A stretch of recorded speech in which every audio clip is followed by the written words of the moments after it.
السلام عليكم ورحمة الله وبركاته. الحمد لله نحمده ونستعينه ونستغفره ونعوذ بالله من شرور أنفسنا ومن سيئات أعمالنا. من يهده الله فلا مضل له ومن يضلله فلا هادي له. وأشهد أن لا إله إلا الله وحده لا شريك له وأشهد أن محمدا عبده ورسوله. أما بعد.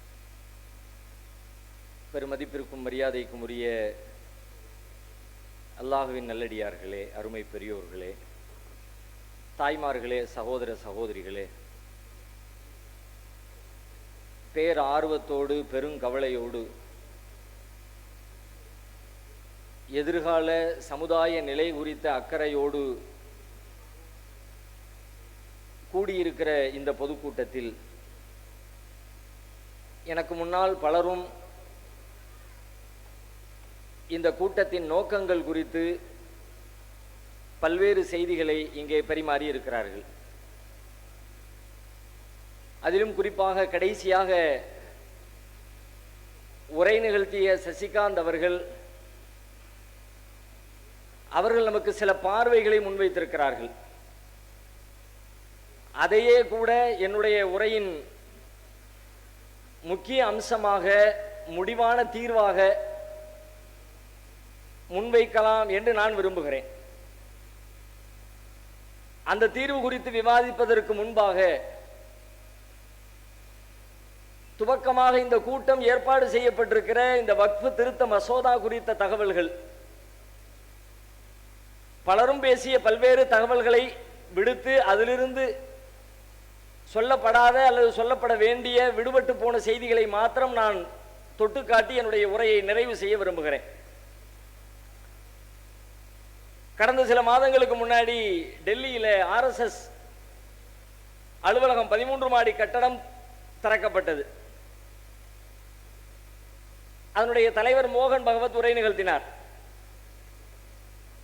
அவருடைய அந்த நீண்ட உரையின் இடையில் அவர் குறிப்பிட்டார், கூடியிருந்த தன்னுடைய தொண்டர்களுக்கு மத்தியிலே அவர் நிகழ்த்துகிற உரை அது. RSS உறுப்பினர்கள் மாத்திரமே கூடியிருக்கிற தம்முடைய தொண்டர்களுக்கு மத்தியில் அந்த தலைவர் ஆற்றிய உரை. மோகன் பகவத் குறிப்பிடுகிறார், ஒரு நீண்ட நெடிய காலத்தை நாம் கடந்து வந்திருக்கிறோம். பல்வேறு சிரமங்களை, கஷ்டங்களை சந்தித்திருக்கிறோம். ஏராளமான உயிர்களை தியாகம் செய்திருக்கிறோம். கடும் எதிர்ப்புகளை இந்த தேசத்திலே நாம் அனுபவித்திருக்கிறோம். ஆனால் இந்த நீண்ட நெடிய வரலாற்றில் நமக்கு ஏற்பட்ட இந்த இழப்புகளில், துன்பங்களில், துயரங்களில், எதிர்ப்புகளில், பிரச்சனைகளில் ஒருபோதும் நாம் சோர்ந்து அமர்ந்து விடவில்லை. நம்முடைய எதிர்ப்புகளை நாம் சுறுசுறுப்பாகவே எதிர்கொண்டு வந்திருக்கிறோம்.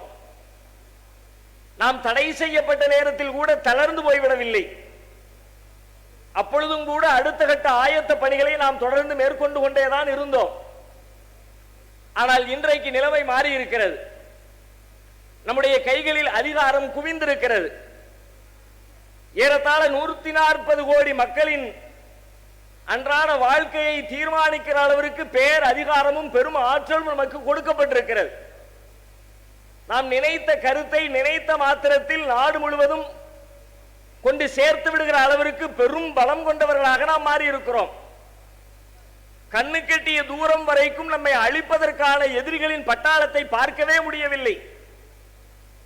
இதெல்லாம் சொல்றது யாரு? மோகன் பகவத் சொல்றார், கண்ணு கெட்டிய தூரம் வரைக்கும் நம்மை அழித்து நிர்மூலமாக்கி விடுவார்கள் என்று அச்சப்படுத்துகிற அளவிற்கு எந்த எதிரிகளையும் நம்மால் காண முடியவில்லை. அந்த அளவிற்கு நாம் உச்சாணியிலே அமர்ந்திருக்கிறோம். ஆனால் இந்த தருணம் தான் நாம் மிகுந்த கவனத்தோடு அடியெடுத்து வைக்க வேண்டிய தருணம் என்பதை உங்களுக்கு நான் நினைவூட்ட விரும்புகிறேன். நம்முடைய சுறுசுறுப்பை இழந்துவிடக் கூடாது என்ற கவனம் கொள்ள வேண்டிய ஒரு தருணம். நம்முடைய சிந்தனைகளை மேலும் மேலும் கூர்தூட்டிக் கொள்ள வேண்டிய தருணம் இந்த தருணம். நம்முடைய ஒவ்வொரு அடியையும் மிகுந்த கவனத்தோடு, எச்சரிக்கையோடு எடுத்து வைக்க வேண்டிய தருணம் இந்த தருணம். அதை உங்களுக்கு நான் நினைவுபடுத்துகிறேன். நல்ல யோசிங்க.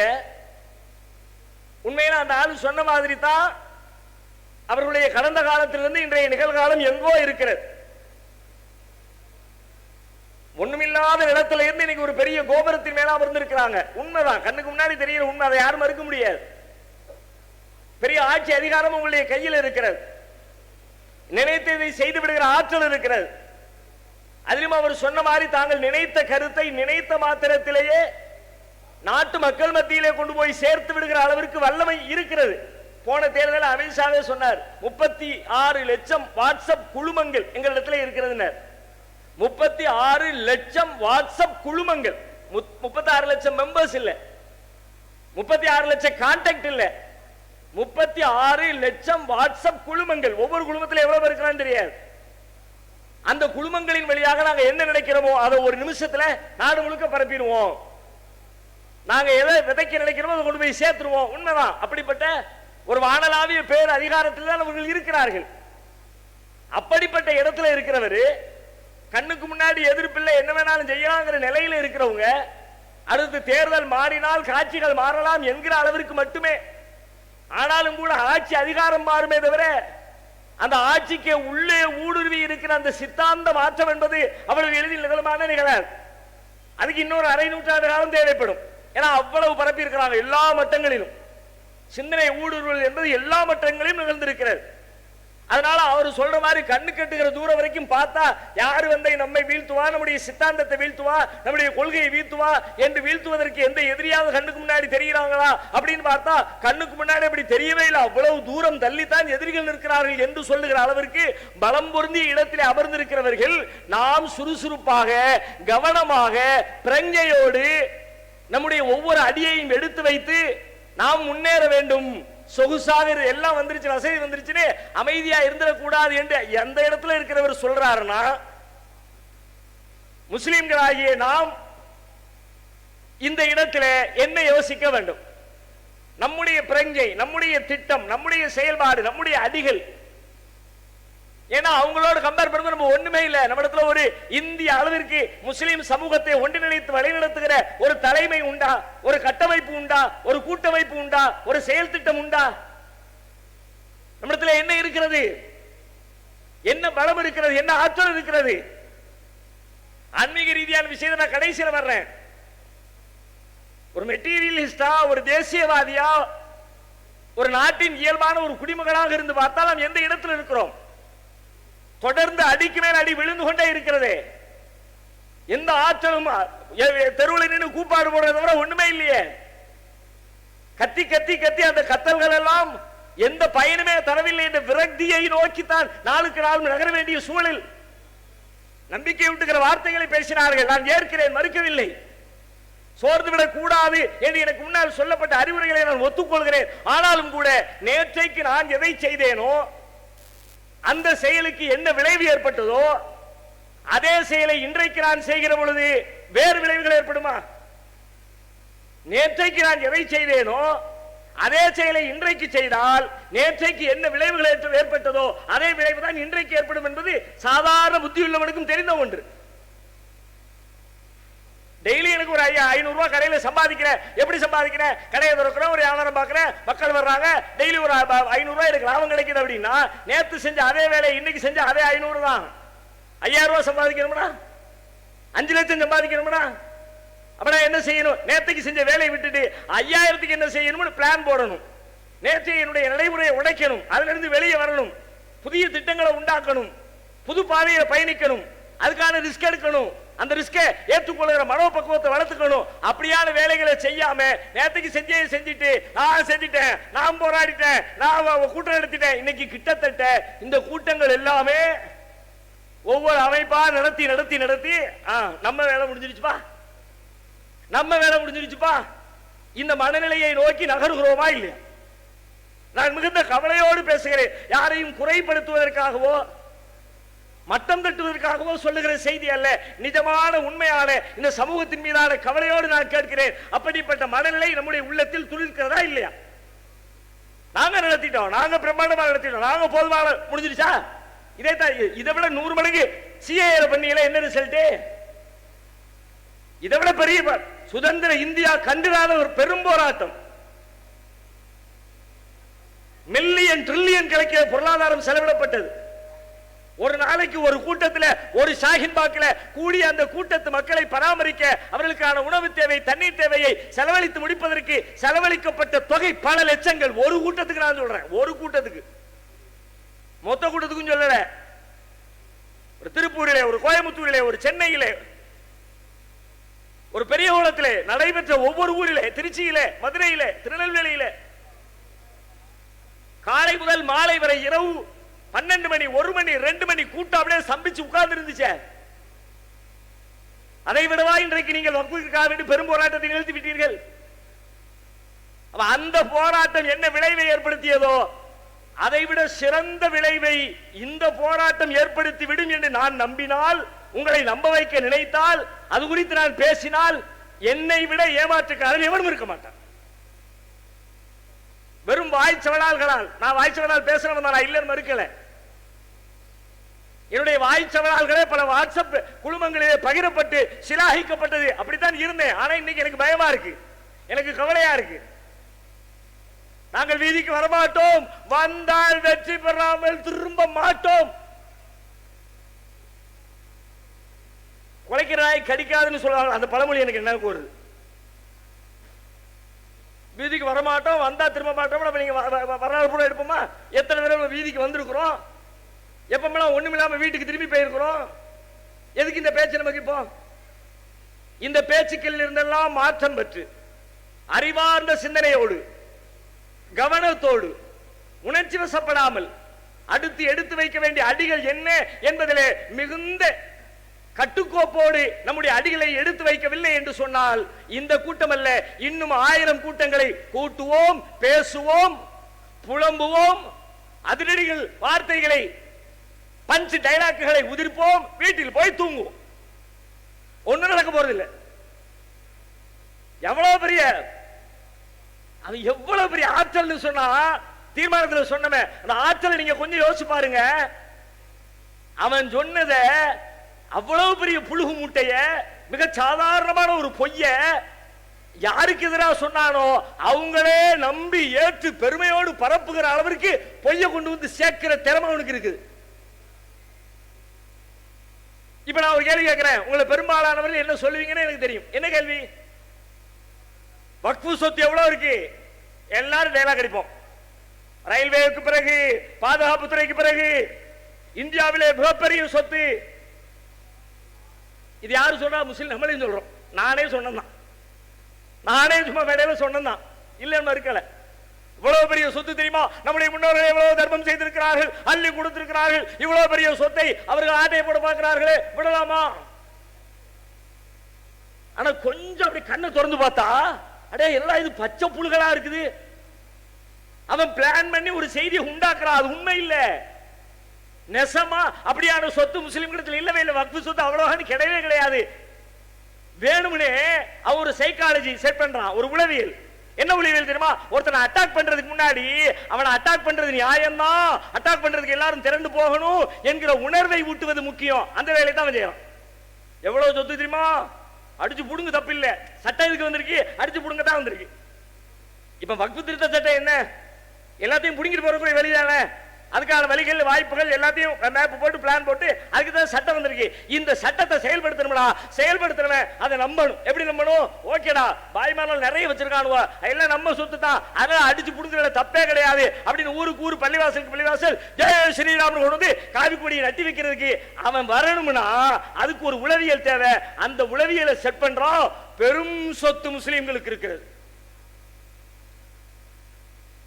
சுபஹானல்லாஹ், கொஞ்சம் கண்ணை திறந்தா பெரும் சொத்து முஸ்லிம்களுடைய வக்ஃபா. சரி, அப்ப முஸ்லிம் அல்லாத இந்து சமயத்துக்கு, கிறிஸ்தவ சமுதாயத்துக்கு, ஆன்மீக ரீதியாக இந்த மாதிரி அமைப்புகளுக்கு என்னென்ன சொத்து இருக்குது அப்படின்னு லைட்டா கண்ணை திறந்தோம்னா நமக்கு கண்ணை கெட்டுது. பாராளுமன்றத்தில் சொல்றார் கிரண் ரிஜிஜு, சிறுபான்மை நலத்துறை விவகாரத்துறை அமைச்சர் பேசுறார். 9.4 lakh ஏக்கர், 9.4 லட்சம் ஏக்கர் நிலங்கள் வக்ஃபுக்கு சொந்தம். 9.4 லட்சம் ஏக்கர் மைண்ட்ல ஆயிடுச்சா? 9.4 லட்சத்தை வச்சுக்கிட்டு களத்துக்கு வாங்க, தமிழ்நாட்டுக்கு வாங்க, மற்ற ஊருக்கு வேணாம், முதல்ல தமிழ்நாட்டுக்கு வாங்க. HRNC இருக்குல்ல, இந்து அறநிலையத்துறை இருக்குல்ல, அந்த அறநிலையத்துறையின் கீழே தமிழ்நாட்டில் அறநிலையத்துறை இருக்கிற சொத்து எவ்வளவு நீங்க போய் நீங்களே தேடுங்க. நான் சொல்றது உண்மையா பொய்யான்னு இணையதளத்தில் தேடுங்க. அதுக்கான வாய்ப்புகள் இருக்குது. அடிச்சு பாருங்க, உண்மையை தெரியும் உங்களுக்கு. 4,47,000 ஏக்கர் தமிழகத்து அறநிலையத்துறைக்கு. சரி, வேற மாநிலத்தில் பக்கத்தில் இருக்கிறது ஆந்திரா. ஆந்திராவில் 4,65,000 ஏக்கர் நிலங்கள் அங்க இருக்குது. வேற பக்கத்துல தெலுங்கானா இருக்குது, அங்க எவ்வளவு இருக்கு? 87,000 ஏக்கர் அங்க அறநிலையத்துறைக்கு சொந்தமா இருக்குது. மூணையும் டோட்டல் பண்ண எவ்வளவு? 3 தான் சொல்லியிருக்கேன். நான் 30 சொல்லல, மொத்த மாநிலத்தை சொல்லல, டோட்டல் கவுண்ட் சொல்லல. தமிழ்நாடு சொல்லியிருக்கேன், ஆந்திரா சொல்லியிருக்கேன், தெலுங்கானா சொல்லியிருக்கேன். இந்த மூணுலையும் இருக்கிற ஹெச்ஆர்என்சிக்கு உள்ள சொத்துக்களுடைய பட்டியல் விவரம் இணையதளத்தில் கிடைக்கிறது. அரசு கெஜெட்டுகள் அரசு பதிவிதழ்கள் இருக்கிறது. மூணையும் சேர்த்து டோட்டல் பண்ணுனா 9,99,000 ஏக்கர், 9.99. உங்களுக்கு எவ்வளவு? இந்தியா முழுக்க எவ்வளவு? 9.4. வெறும் 3 மாநிலத்தில் ஹெச்ஆர்என்சி எவ்வளவு? 9.99. யாருக்கு கூட? இதுல இன்னும் பெரிய ஆச்சரியம் என்ன தெரியுமா? இந்த அறநிலையத்துறையை சாராத அவ்வளவு மடங்கள், அவ்வளவு கோவில்கள், அவ்வளவு சமய நிறுவனங்கள் தமிழ்நாட்டில் எடுத்துங்க. காஞ்சி காமகோடி இருக்குது, அந்த கணக்கு வரல. அது அவ்வளவு இருக்கு. மதுரை ஆதீனம் அவ்வளவு இருக்கு, லிஸ்ட்ல இல்ல. அது ஏன்னா அதெல்லாம் இதுல வரல, அறநிலையத்துறை லிஸ்ட் கீழே வரல. சிதம்பரம் நடராஜர் கோயில் சொத்து லிஸ்டுக்குள்ள வரல, ஏன்னா அறநிலையத்துறையில இல்ல. மதுரை ஆதீனம் இல்ல, திருப்பனந்தாள் ஆதீனம் மடம் இல்ல, திருவாரூர் ஆதீனம் இல்ல, தர்மபுரி ஆதீனம் இல்ல. அதையெல்லாம் சேர்த்தியன்னா தமிழ்நாடே தூக்கி சாப்பிடும். அப்ப மொத்த மாநிலத்திலையும் மொத்த இந்தியாவிலையும் கால்குலேட் பண்ணலாம். கேரளாவுக்கு போங்களேன், இன்னொரு ஆச்சரியமான செய்தி சொல்ல பாருங்க. கேரளாவில் ஹெச்ஆர்என்சி இல்ல, அறநிலையத்துறை ஒரு போர்டு கிடையாது. அங்க நிறைய போர்டு இருக்குது, தனித்தனி. மலபார் போர்டு தனி, குருவாயூரப்பன் போர்டு தனி, திருவிதாங்கூர் போர்டு தனி. ஒரு 5 போர்டு தனித்தனியா நிர்வகிக்குது. அந்த லிஸ்ட் கிடையாது, மொத்த போர்டு கிடையாது. இப்ப அந்த லிஸ்ட்ல நீங்க பாருங்க, இந்த திருவிதாங்கூர் பட்டியலுக்கு கீழே, நிர்வாகத்துக்கு கீழே பத்மநாபபுர சாமி கோவில் இடையில ஒரு 5-10 வருஷத்துக்கு முன்னாடி பஞ்சாயத்து ஆச்சுல, ஒரே 8 வருஷத்துக்கு முன்னாடி சொத்துக்களை எல்லாம் கவர்மெண்ட் எடுக்க போகுது, ஆபரணங்களை எல்லாம் அரசாங்கம் எடுக்க போகுது அப்படின்னு யோசிச்சாங்க, பேசினாங்கல்ல. அந்த பத்மநாபபுர சாமி கோவில் ஒவ்வொரு கோவிலுக்கும் சொத்து இருக்குது. குருவாயூரப்பனுக்கு இருக்கு, சபரிமலைக்கு இருக்குது, மலபாருக்கு இருக்குது, எல்லாத்துக்குமே இருக்குது. அதுல பத்மநாபபுர சாமி கோவிலை எடுத்து அந்த கோவிலுக்குள்ள இருக்கிற நூற்றுக்கணக்கான அறைகள்ல ஒரு அறையை ஓபன் பண்ணி அந்த அறையில இருக்கிற கோயிலுக்கு சொந்தமான ஆபரணங்களை கணக்கிட்டு அந்த கணக்கீடு செய்த தொகையை இந்தியா முழுவதும் ஒரு பெரிய விவாத பொருளாக மாறியது. கணக்கீட்டின் தொகையின் அளவு எவ்வளவு தெரியுமா? 1.2 லட்சம் கோடி. 1.2 லட்சம் கோடி. ஒரே ஒரு ரூம் தான் திறந்திருக்கு, இன்னும் மற்ற ரூம் திறக்க கூடாது. அது எங்களுக்கு சொந்தம், பரம்பரை சொத்து, கை வைக்க கூடாது, அரசு வராத. 1.2 லட்சம் தான். அப்படியே திரும்ப கிரண் ரிஜிஜுக்கு போங்க, அவர் சொல்றாரு 9.4 லட்சம் ஏக்கர். அவருடைய மதிப்பு எவ்வளவு தெரியுமா? 1.2 லட்சம் கோடி. சேமா இருக்கா? திருவனந்தபுரத்தில் பத்மநாபபுர சாமியில ஒரு ரூமுக்குள்ள இருக்கிற சொத்து 1.2 லட்சம் கோடி. நீ மொத்த நாட்டில் இருக்கிற சொத்து 1.2 லட்சம் கோடி. நம்ம பெரிய ஆளுல ஏப்ப தர்மம் எவ்வளவு சொத்து. ஒத்த ரூமுக்கு ஈக்குவலா சொத்து இல்ல, வச்சு செஞ்சா ஊரெல்லாம் பரப்பனா சொத்து, அப்படி சொத்து, இப்படி சொத்து, ஆட்டையை போடு அப்படின்னா நம்மளும் சேர்ந்து எங்க முன்னோர்கள் எப்படி தர்மம் செஞ்சார்கள் தெரியுமா? அள்ளி கொடுத்தார்கள் தெரியுமா? தர்காவுக்கு கொடுத்தார்கள், அபர்ஸ்தானுக்கு கொடுத்தார்கள், பள்ளிவாசலுக்கு கொடுத்தார்கள். ஒண்ணுமில்லை. இதெல்லாம் ஆசையை தூண்டுவதற்கு, பொறாமையை ஊட்டுவதற்கு, முஸ்லிம்களுக்கு எதிரான நடவடிக்கைகளுக்கு அவர்களை முன்னோக்கி தள்ளுவதற்காக அவர்கள் செட்டப் செய்த பொய்கள். அந்த பொய்களை நம்மையே நம்ப வைக்கிற அளவிற்கு திருப்பதி கோயில்ல இந்த ஆண்டு செய்யப்பட்டிருக்கிற வங்கி தங்க பத்திர முதலீடு எவ்வளவு தெரியுமா?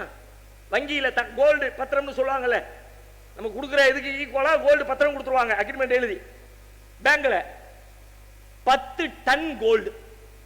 கதை இல்லைங்க, பொய் இல்லைங்க, செக் பண்ணிக்கங்க. திருப்பதி இணையதளத்தில் போய் பார்த்துக்குங்க. 10 டன்னு தங்க பத்திரம். 10 டன்னுனா 10 டன் எவ்வளோ? 10,000 கிலோவா? 10,000 கிலோ டன்னு தங்கம். தங்க பத்திரமா? தங்க பத்திரத்துக்கு மட்டும் ஜுவல்ஸ் தனியா இருக்கு, ஆபரணம் தனியா இருக்கு, சொத்து தனியா இருக்கு, நிறுவனம் தனியா இருக்கு, கேஷ் தனியா இருக்கு, எல்லாம் தனித்தனியா இருக்கு. வெறும் கோல்டு பத்திரத்துக்கு மட்டும் 10,000 கிலோ கோல்டு. ஆமா, நம்ம பெரிய ஆளுங்க, நம்ம சொத்து இருக்க. நான் ஒன்று கேட்க விரும்புகிறேன். முஸ்லிம் அல்லாத இங்கே நடைபெறுகிற இந்த கூட்டம் ஆட்சியாளர்களின் கவனத்தை ஈர்ப்பதற்காக அல்ல, அவர்கள் இந்த குரலை கேட்டு சட்ட திருத்தத்தில் ஈடுபட்டு விடுவார்கள் என்ற முட்டாள்தனமான நம்பிக்கையிலும் இல்லை. என்னுடைய தொப்புள் கொடி உறவுகளாக இந்த தேசத்திலே அண்ணன் தம்பிகளாக மாமன் மச்சான்களாக உறவு பாராட்டி வாழ்ந்து கொண்டிருக்கிற என் இந்து சகோதர, என் கிறிஸ்தவ சகோதர, இந்திய குடிமக்கள் அத்தனை பேரிடத்தில் நான் நியாயம் கேட்பதற்காக உங்கள் முன்னால் இருக்கிறேன். நீங்க சொல்லுங்க, என்ன நியாயம்? பொய் இல்லையா? இந்த பொய்யை ஏன் சொன்னா? அபகரிக்கிறான்னு சொல்லலையா? இது நியாயமா? இந்த சட்ட நியாயமா? நீ சொல்லுப்பா. அது சொத்து கிடைக்குது கிடைக்கல ரெண்டாவது. மொத்த சொத்து போனா என்ன? எத்தனை? 10 லட்சம் ஏக்கர் போகுதா? இறைவன் நாடினால், முஸ்லிம்கள் திட்டமிட்டால், ஒரே கவனத்திலே தங்களுடைய செயல்பாடுகளை குவித்தால் 10 லட்சம் ஏக்கர் என்ன, 1 கோடி ஏக்கரை இன்ஷா அல்லாஹ் பதிவு செய்வோம். 1 கோடி முடியாது நினைக்கிறீங்களா? இது வெறும் உதாரணம் நினைக்கிறீங்களா? அப்படி யாரு நினைச்சீங்களே நீங்க இந்த காலத்துக்குரிய ஆள் இல்ல. Get out. ஆளுக்கு 10 ரூபா போட்ட கணக்கு எங்கேயோ போய் நிற்கும். எப்படி? அது அந்த ஒரு பொய்யை சொல்லிட்டு அடுத்து என்ன பண்றான்? அந்த பொய்யை மேலும் உண்மைப்படுத்தி உறுதிப்படுத்துவதற்கு மேலும் மேலும் பொய்கள். எப்படி எல்லாம் பொய்? இந்த சொத்தை எப்படி அடைஞ்சாங்க தெரியுமா? அடுத்து விவகாரத்தில் வக்ஃபு சொத்து இவ்வளவு வந்துச்சு, எப்படி வந்துச்சு தெரியுமா? அடுத்த கதையை உண்டாக்குறேன். எப்படி வந்துச்சு? வக்ஃபுக்கு ஒரு சட்டம் வச்சிருக்காங்க. அந்த சட்டம் எப்படி தெரியுமா? வக்ஃபு வரலாம், வந்து இது எங்க வக்ஃபு சொத்து அப்படின்னு சொல்லிட்டா முடிஞ்சு போச்சு. அவனுக்கு தான் வக்ஃபோர்டுல கூப்பிட்டு பேசுவாங்க, தம்பி இது எங்க வக்ஃபோர்டுக்குள்ளது, அவன் போயிடணும். இல்ல முடியாதுன்னா ட்ரிபியூனலுக்கு போகும், தீர்ப்பாயத்துக்கு போகும், அவங்க விசாரிப்பாங்க. அவங்க எல்லாமே பாய்மார் தான், எல்லாமே முஸ்லீம் தான். அவன் என்ன பண்ணுவான்? வக்ஃபு சொத்து சொல்லியாச்சு, கிளம்பிடாமா, முடிஞ்சு போச்சு. அதுக்கு மேல அப்பீல் கிடையாது, கோர்ட்டுக்கு போக முடியாது, உன் சொத்தை இழந்துட வேண்டியதான், என்னத்தை வேணாலும் கேட்பான். அதனால தான் கேட்கிறாங்க. எப்படி கேட்கிறாங்க? நாடாளுமன்றத்தின் மைய கட்டடத்தில் உட்கார்ந்துகிட்டு சிறுபான்மை பௌத்த மதத்தை பின்பற்றுங்க என்று சொல்லி கொண்டிருக்கிற கிரண் ரிஜிஜு சொல்றாரு, நாடாளுமன்றத்தையே வக்ஃபு சொத்துன்னு கேட்கிறாங்க. பார்லிமெண்டே யார்கிட்ட போய் கேட்டாங்க சார்? எப்ப கேட்டாங்க சார்? எப்ப நோட்டீஸ் அனுப்பினாங்க சார்? கபில் சிபல் கேட்டார் கோர்ட்ல, பதில காணோம். நாடாளுமன்றத்தையே கேட்கிறோம், கோர்ட்டு எனக்குள்ளதுங்கிறோம், தலைமைச் செயலர் எனக்குள்ளதுங்கிறான், எல்லாமே எனக்குள்ளதுங்கிறான். எப்படி? அவனுக்கு இருக்கிற சட்டத்தை வச்சு எல்லா சொத்தையும் அபகரிச்சுக்கிட்டே இருக்கிறான். அடுத்து போட்டான். நம்ம ஆட்களும் எங்களுக்கு ஒரு உரிமை இருந்தது, நாங்கள் தான் இதை செய்து கொண்டிருந்தோம், நீங்கள் கலெக்டருக்கு மாற்றியது, அதை நாங்கள் எப்படி ஏற்றுக்கொள்ள முடியும்? என்னமோ நெசமாவே நம்ம அப்படி செஞ்ச மாதிரி கிட்டத்தட்ட நம்மளுமே அதை நம்பி நம்பினதை எப்படி பேசுவானோ அதே மாதிரி நம்மளும் பேசிக்கிட்டு இருக்கோம். ட்ரிபியூனல் இருக்குது, அதுக்கு பின்னாடி இருக்கிற உண்மைகள் என்ன? பாதி உண்மையை சொல்றப்பா. வக்ஃப் போர்டு வந்து கிளைம் பண்ணும், ட்ரிபியூனல்ல விசாரணை நடக்கும், அது ஒரு தீர்ப்பு சொல்லும். ஏன் அதுக்கு மேல தீர்ப்பு கிடையாதா? அதுக்கு மேல விசாரணை கிடையாதா? கோர்ட்டுக்கு போக முடியாதா? கோர்ட்டுக்கு போகலாம், சட்டம் சொல்கிறது. கோர்ட்டுக்கு போயிருக்கிறார்கள், நடைமுறை சொல்கிறது. கோர்ட்டுக்கு போய் வக்ஃப் போர்டு சொத்து என்று வக்ஃப் போர்டு சொன்னதை இல்லை இல்லை இது அரசு சொத்து என்று அரசு கிளைம் பண்ண ஹிஸ்டரி வரலாறு இந்தியாவில் இருக்கு. 2022 அடிச்சு பாருங்க. சுப்ரீம் கோர்ட்டுடைய இணையதளத்தில் போய் அடிங்க. 2022 Waqf board versus Andhra government 1654 acre நிலம் யாருக்கு சொந்தம்னு ஒரு கேள்வி. வக்ஃப் போர்டு சொல்லிச்சு அது எங்களுக்கு சொந்தம்னு, கவர்மெண்ட் சொல்லிச்சு எங்களுக்கு சொந்தம்னு, சுப்ரீம் கோர்ட் தீர்ப்பு சொல்லிச்சு அது அரசுக்கு தான் சொந்தம்னு. எங்க இருந்து வந்துச்சு இந்த சட்டம்? வக்ஃப் சொன்னா முடிஞ்சு போச்சு, அது மாற்றுக்கிறது கிடையாது, சொத்தை எல்லாம் போயிடும். கோயிலே கேட்கிறோம், திருச்செந்தூர் கோயில், திருச்செந்தூர் கோயில் விவகாரம் தான் அவங்களுக்கு கிடைச்ச ஒரே மேட்ரு. திருச்செந்தூர் கோயில் பத்திலா கோயிலே எங்க சொத்துங்கிறான், வக்ஃபு சொத்துங்கிறான். பாண்டேக்கள் உட்கார்ந்து யூடியூப்ல விவாதம் நடத்துகிறார்கள். அது எப்படிப்பா 1500 வருஷத்துக்கு முன்னாடி உள்ள கோயில் இருக்குது, முஸ்லிம் சொத்துங்கிற வக்ஃபு சொத்துங்கிற? அட முட்டா பையல, வக்ஃபு சொத்துக்கு அர்த்தம் என்ன தெரியுமா? முஸ்லிம் கொடுப்பதற்கு பேர் வக்ஃபுன்னு இல்லப்பா, முஸ்லிம்களுக்கு கொடுக்கப்பட்டதற்கு பேர் வக்ஃபுன்னு பேருப்பா.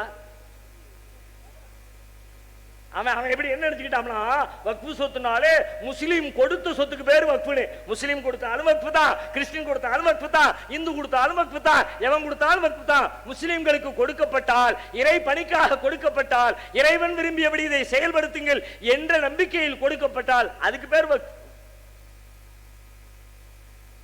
திருச்செந்தூரில் என்ன கோயில் இருக்கு, வக்ஃபு சொத்தா இல்லையா? வக்ஃபு சொத்து தான்பா. எப்படி கோயில் தேடி ஆக மாட்டேங்குது, கணக்கு தேடி ஆக மாட்டேங்குது. ராணி மங்கம்மா கொடுத்துச்சு. ராணி மங்கம்மா நெருக்கடியான காலகட்டத்தில் முஸ்லிம்களுடைய உதவியை வாங்கி அவங்க நிறைய போர்களில் ஜெயிச்சாங்க. மனமும் வந்து என்ன பண்றாங்க, அவங்க ஒரு குறிப்பிட்ட பகுதி முழுக்க இந்த விவசாய நிலங்களை பூரா நீங்க வச்சுக்கோங்க அப்படின்னு சொல்லிட்டு அந்த பகுதியில் வாழ்ந்த முஸ்லிம்களுக்கு அன்பளிப்பாக, நன்கொடையாக, அவர்களுடைய நற்பணிகளுக்காக வேண்டி ராணி மங்கம்மா கொடுக்குறாங்க. உள்ளுக்குள்ள கோயில் இருக்குத, அக்ரிமெண்ட்ல போடுறாங்க. எப்படி அக்ரிமெண்ட்? கோவிலுக்கு எந்த சேதாரமும் வரக்கூடாது, கோவில் நடவடிக்கைகள் பாதிக்கப்படக்கூடாது, அவர்களுக்கு எந்த வகையிலும் துன்பங்கள் ஏற்பட்டு விடாமல் கோவில் கோவிலாகவே பராமரிக்கப்பட வேண்டும். மற்றதை முஸ்லிம்கள் பயன்படுத்திக்கங்க.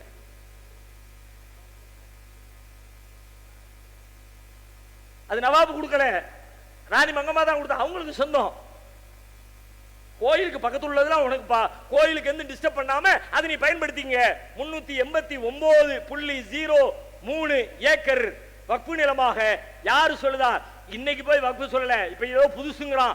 1954 கணக்கெடுப்பு நடத்தி 1956 இந்திய அரசின் கெஜெட் நோட்டிபிகேஷனில் இது வக்ஃபு ப்ராப்பர்ட்டி என்று அரசிதழ் சொல்கிறது. என்னமோ நான் சொன்னேன், முஸ்லீம் சொன்னா வக்ஃப் போர்டு கிளைம் பண்ணிச்சு, அப்ப கவர்மெண்ட் அதனுடைய இணையதளத்தில் போட்டு வச்சிருக்காங்க. என்ன அர்த்தம்? இப்ப இந்த சொல்றது யாரு? நான் சொல்லல, நீ சொல்லல, வக்ஃபு வாரியம் சொல்ல, அரசாங்கம் சொல்லுது இது வக்ஃபுக்கு சொந்தமான சொத்து. நல்லா யோசிங்க. எதுக்கு இந்த சட்டத்தை கொண்டு வந்திருக்கிறாங்க? சட்டம் வந்து முஸ்லிம்களை பாதுகாக்க, வக்ஃபு சொத்துக்களை மீட்க. அமித்ஷா பேசுறார், எதற்காக வக்ஃபு சொத்துக்கள் நியமிக்கப்பட்டதோ அதற்காக பயன்படுத்தப்பட வேண்டும் என்பதற்காகத்தான் இந்த திருத்தத்தை கொண்டு வந்திருக்கிறோம். Okay, very good Amit Shah sir. அப்ப நீங்க என்ன பண்ண போறீங்க? திருச்செந்தூர் லேண்ட் வக்ஃபு லேண்ட் கன்ஃபார்ம் ஆயிடுச்சு, ஆக்கிரமிப்பாளர்களிடமிருந்து கைப்பற்றி கொடுக்கணும். இப்போ உங்களுடைய ஆன்சர் என்ன சார்? திருச்செந்துரை லேண்டுக்கு அமித்ஷா சாருடைய ஆன்சர் என்ன? வக்ஃபு லேண்ட் ஆக்கிரமிப்பில் இருக்கிறது, மீட்க போகிறோம். மோடி சொன்னார்ல, இந்த சொத்தை எல்லாம் பயன்படுத்தி இருந்தா எவனும் பஞ்சர் ஓட்ட போயிருக்க மாட்டான். ஓகே, அக்செப்ட், நான் ஏத்துக்கிறேன். இப்போ கண்ணுக்கு முன்னாடி வந்துருச்சு, நீங்க சட்டம் ஏத்திட்டீங்க, களம் நிலவரம் வந்துருச்சு, ஆக்கிரமிப்பாளரை கண்டுபிடிச்சிட்டீங்க. யார் ஆக்கிரமிப்பாளன்? திருச்செந்தூரில் இருக்கிற மக்கள் எல்லாம் அந்த வக்ஃபு சொத்தை தரமாட்டேங்கிறாங்க. இப்போ அதை எடுத்து வக்ஃபுக்கு கொடுத்து முஸ்லிம்களின் வாழ்க்கையை முன்னேற்ற போறீங்களா? அதை தூக்கி அவங்க கையில கொடுத்து முஸ்லிம்களுடைய சொத்துக்கு ஆட்டையை போட போறீங்களா? அங்கேயே 2 பதிவு இருக்குது. 389.0 ஏக்கர் நிலம் வக்ஃபு லேண்ட், அதே ஊர்ல 369 ஏக்கர் நிலம் கோவில் நிலம்னு இருக்கு. ரெட்டவேடத்தை பாருங்க. கோவில் நிலம் எல்லாம் அவங்கள்ட்டே இருக்கணுமா, வக்ஃபு நிலத்தை பிடிக்கணுமா? கோவில் நிலம் அறநிலையத்துறைக்கு வர வேண்டும் என்றால் வக்ஃபின் நிலம் வக்ஃபு வாரியத்துக்கு வர வேண்டுமா இல்லையா? ஒரு சாதாரண ஒரு எல்கேஜி லெவல் நீதி. இந்த நீதியை கூட உங்களால் தர முடியாது, தரமாட்டார்கள். அவர்கள் நீதி தருவதற்காக இந்த சட்டத்தை கொண்டு வரவே இல்லை. ட்ரிபியூனல் இருக்கு. அதுல பெரிய பயங்கரமான வாதம் என்ன தெரியுமா? யூடியூப்ல போய் பாருங்க. இவனு நடத்துற யூடியூப் விவாதத்துல பூரா நீனே இது எனக்கு சொந்தம்னு சொல்லிட்டு நீயே ஜட்ஜா இருந்து நீயே தீர்ப்பு சொல்லி நீயே ஆட்டையை போடுறிய. இந்த ட்ரிபியூனல் தீர்ப்பாயம் இது ஏத்துக்க முடியுமா? நம்ம ஆட்கள் இந்த மேடையில் கேட்கிற அதே கேள்வி அவங்க கேட்கிறான். என்ன கேள்வி? கலெக்டர் வைக்கிற, கலெக்டர் கவர்மெண்ட் ஆளு, கவர்மெண்ட்டுக்கு சாதகமா தீர்ப்பு சொல்றதுக்கு கவர்மெண்ட் பார்ட்டியை நீ வைப்பியா? அதே மாதிரி ட்ரிபியூனல் அவன் முஸ்லீம் ஆளு, முஸ்லீமே சொத்தை எடுக்கிறதுக்கு முஸ்லீமே வச்சு வாதியாக அவன் நீதிபதியா வச்சா அதை ஒத்துக்க முடியுமா? அவன் கேட்கலாம். முதல்ல ட்ரிபியூனல் ஏன் வந்துச்சு, எதுக்கு வந்துச்சுன்னு வரலாறு தெரிஞ்ச இந்த கேள்வி வராது. அவன் நினைச்சுக்கிட்டான் வக்ஃபு வாரியத்துக்கு மட்டும்தான் ட்ரிபியூனல் இருக்குன்னு. ட்ரிபியூனல் லிஸ்ட் அவ்வளோ இருக்கு. தீர்ப்பாயம் நீதிமன்றங்களுடைய சுமையை குறைக்கிறதுக்காக அந்தந்த பகுதியில் அந்தந்த பிரச்சனையை முடிச்சு வைக்கணும், அது முடியாத கட்டத்தில் நீதிமன்றத்துக்கு வரணும் என்பதற்காக வேண்டி கொண்டு வரப்பட்டது ட்ரிபியூனல் தீர்ப்பாயம். எல்லா இடத்துலயும் இருக்கு. இன்கம் டாக்ஸ்ல போய் பாருங்க, அங்க தீர்ப்பாயம் இருக்கு. அவன் தீர்ப்பு சொல்லுவான். கோர்ட்டுக்கு நிகராக ஆர்டர் போடுகிற அதிகாரம் இன்கம் டாக்ஸ் ட்ரிபியூனலுக்கு இருக்கிறது. அவன் ஒரு பார்ட்டி. இன்கம் டாக்ஸ் கெட்டாதவன், இன்கம் டாக்ஸை வசூலிக்க வேண்டிய நிறுவனம், நிறுவனமே நீதிபதியா இருந்து அவன்கிட்ட கேள்வி கேட்குது. ரெண்டு பேரும் வாதி பிரதிவாதி நீதிபதியா இருக்கலாமா? கூடாது அப்படின்னா இன்கம் டாக்ஸ் கலைச்சிரு. அதுல மட்டும் என்ன ட்ரிபியூனல்? தொழிலாளர் நலத்துறை ட்ரிபியூனல் இருக்கிறது, கலைச்சிரு. தொழிலாளர் ஓய்வூதிய நிதி விநியோக அமைப்பு ட்ரிபியூனல் கலைச்சிரு. ஸ்டேட் டிரான்ஸ்போர்ட் கார்பரேஷன் போக்குவரத்து துறையில ட்ரிபியூனல் இருக்கிறது, கலைச்சிரு. மோட்டார் வாகனங்களில் ஏற்படுகிற விபத்துக்களுக்கு காப்பீடு வழங்குகிற இடத்துல ட்ரிபியூனல் வைத்திருக்கிற அரசு, கலைச்சிரு. என்ன வக்குலப்படுத்த நீனே தீர்ப்பு சொல்லலாமா? அப்ப இன்கம் டாக்ஸ் ஆபீசர் அவரே தீர்ப்பு சொல்லலாமா? தொழிலாளர் நலத்துறை அவரே தீர்ப்பு சொல்லலாமா? மோட்டார் வாகன சட்டம் யாரு பணத்தை கொடுக்கணுமோ அவரே தீர்ப்பு சொல்லலாமா? ரயில்வேல ஏற்படுகிற நஷ்டஈட்டுக்கான வழக்கை அதுக்கு ஒரு தீர்ப்பாயம் வச்சிருக்கான், அவனே சொல்லலாமா? பச்சை பொய், பொய் பொய் பொய்யிலே பிறந்து பொய்யிலே வளர்ந்த புலவர் பாட்டு படிப்பா பத்தியா? அதுக்கு 100% பொருத்தமான டீம். பொய், புழுகு முட்டை, ஏமாத்து, பிராடு, கந்து வெட்டி, கள்ளத்தனம், எல்லாம் டோட்டல் ஒட்டுமொத்த குத்தகை. எல்லாத்துக்கும் நான் கேட்கிறேன், முஸ்லிம் எல்லாரும் சொந்தங்களை பார்த்து கேட்கிறேன், எல்லோருக்கும் இருக்கிற நீதி எங்களுக்கு மட்டும் ஏன் மறுக்கப்படுகிறது? எல்லோரும் தீர்ப்பாயம் வைக்கலாம், எல்லோரும் தீர்ப்பளிக்கலாம். அதிலே அவர்களுக்கு முடியாத பொழுது நீதிமன்றத்தை அணுகலாம், ஹைகோர்ட்டுக்கு போகலாம், சுப்ரீம் கோர்ட்டுக்கு போகலாம். அதே வேளையை வக்ஃப் போர்டு என்கிற பெயரிலே முஸ்லிம் சமூகம் செய்தால் அதை மட்டும் ஏன் மறுக்கிறீர்கள்? இது நீதியா? எல்லாருக்கும் உள்ள இன்னொரு நீதி என்ன? ஒரு சொத்து யாருக்கு சொந்தம் அப்படிங்கிற விவகாரத்தில் எப்படி அதை தீர்ப்பளிப்பது? அரசு அதுக்கு பல்வேறு விஷயங்களை சொல்லுது. என்னென்ன டாக்குமெண்ட் இருந்துச்சுன்னா இதை வச்சு இது இவருக்குள்ள சொத்துன்னு சொல்லலாம். ஓகே, டாக்குமெண்ட் ஒண்ணுமே இல்ல, அனுபவம் பார்த்து ஏதோ ஒருத்தருக்கு இருக்கு, சொல்லலாமா? சொல்லலாம். சட்டம் சொல்லுது, இந்தியாவுடைய சிவில் சட்டம் சொல்லுது, ஒரு ஆளு நீண்ட காலமா பயன்படுத்திட்டு இருக்காரு. நீண்ட காலம்னா 12 வருஷம் போதும், ரொம்ப வருஷம் தேவையில்லை, 12 வருஷம். அது அடுத்தவனுக்கு சொந்தமான சொத்தாகவே இருந்தாலும் சரி, அவனுக்கு சொந்தமானது, அவன்கிட்ட பத்திரம் இருக்கு, அவன்கிட்ட பட்டா இருக்கு, அவன்கிட்ட சிட்டா இருக்கு, அவன்கிட்ட அடங்கல் இருக்கு, அவன்கிட்ட எல்லாம் இருக்கு. அவன் அப்பா வாங்கி போட்டது வாரிசு அடிப்படையில் எங்க இருக்குன்னு தெரியல, அவன் விட்டுட்டான். ஆனா இன்னொருத்த மக்களுக்கு எல்லாம் தெரியற மாதிரி ஒரு 12 வருஷம் குடியிருந்துட்டாம்னா நான் 12 ஆண்டுகளாக பயன்படுத்தி இருக்கிறேன், எனவே அனுபவ பாத்தியதை அடிப்படையில் இந்த நிலம் எனக்குத்தான் சொந்தம் என்று அவன் உரிமை கோர முடியும். அவ்வாறு கோரினால் நீதிமன்றம் அந்த இடத்தை நீயே வச்சுக்க அப்படின்னு, அடுத்தவனுக்கு சொந்தம்னு தெரிஞ்சாலும் பத்திரம் இருந்தாலும் பட்டாச்சிட்ட இருந்தாலும் அவங்க எழுத்துக்கி கொடுக்கும். சட்டம் சொல்லுது. அவன் அனுபவ பாத்தியது இருந்தா அதை ஏத்துக்கலாம்ல. இப்ப நீங்க கொண்டு வந்திருக்கிற திருத்தம் என்ன சொல்லுது? 6 மாத காலத்துக்குள்ளாக நீங்க எல்லாத்தையும் வக்ஃப் சொத்து எது எல்லாத்தையும் எழுதிருப்பா, நீ டிஜிட்டலைஸ் ஆக்கிடு, உள்ள எல்லாத்தையும் போட்டு. ஓகே, போட்டு எப்படி போடணும், அது யாரு கொடுத்தா, எப்ப கொடுத்தாங்க, எதுக்கு கொடுத்தாங்க, எவ்வளவு கொடுத்தாங்க, அது வருமானம் எவ்வளவு, எவ்வளவு செலவு, என்னென்ன பண்ணி எல்லாத்தையும் டீடைலா 6 மாசத்துக்குள்ள ஏத்திரணும்பா. என்னத்தை ஏத்திரியோ அதான் வக்ஃப், எதை ஏத்தலையோ அது வக்ஃப் இல்லை. சட்டத்தை கொண்டு வந்திருக்கேன். இப்ப நம்முடைய கேள்வி ரொம்ப சாதாரணமானது. அனுபவ பாத்தியதை ஊர்ல உலகத்தில் இருக்கிற எல்லாருக்கும் அவன் அனுபவிச்சுக்கிட்டு இருக்கிறான்னா அவனுக்கு சொந்தம்னு சொன்னிய. ஆனால் முஸ்லிம்கள் பாரம்பரியமாக சொத்துக்கள் பத்திரப்பதிவோ ஆவணமோ டாக்குமெண்டோ இல்லாத காலத்திலிருந்தே 300 வருஷம் 400 வருஷம் 500 வருஷம் 1000 வருஷம் 1300 ஆண்டு கால சொத்துக்கள் இந்தியாவில் உண்டு முஸ்லிம்களுக்கு. தெரியுமா? கேரளாவில் கொடுங்கல்னு ஒரு ஊர் இருக்கு, சேரமான் பெருமாள் பள்ளிவாசல் போய் பாருங்க. கிபி 7ஆம் நூற்றாண்டிலே கட்டப்பட்ட பள்ளிவாசல். 7ஆம் நூற்றாண்டுனா எந்த டைம்? ரசூலுல்லாஹ் வாழ்ந்துகிட்டு இருந்த அந்த பீரியட், அந்த நூற்றாண்டு. நபிகளார் இந்த உலகத்தில் உயிரோடு ஜீவனோடு உடலோடு வாழ்ந்து கொண்டிருந்த அதே நூற்றாண்டிலே கட்டப்பட்ட ஒரு பள்ளிவாசல். அது வக்ஃப் லேண்டா இல்லையா? இப்ப என்ற டாக்குமெண்ட் கேட்டா யாரு கொடுத்தா? சேரமான் பெருமாள் போய் சேர்ந்து 13 நூற்றாண்டுகளை கடந்து போச்சு. அவர் எங்க இருக்காரு, எப்படி இருக்காரு, எங்க இருந்து கொண்டு வர சொல்லுத? எப்படிப்பா முடியும்? இது சாத்தியமா? இப்ப இந்த இயல்பான அறிவு என்ன சொல்லுது? அதுக்கெல்லாம் டாக்குமெண்ட் தேவையில்லைப்பா, அனுபவத்தில் இருக்குன்னு கன்ஃபார்மாச்சுனா போதும். அறிவு சொல்லுதுல, உலகம் சொல்லுதுல, சட்டம் சொல்லுதுல. ஆனா வக்ஃபுக்கு மட்டும் ஏன் அது செல்லாதுங்கிற? அனுபவ பாத்தியதே செல்லாது. எத்தனை லேண்டுக்கு நீங்க அனுபவம் காட்டுவீங்க?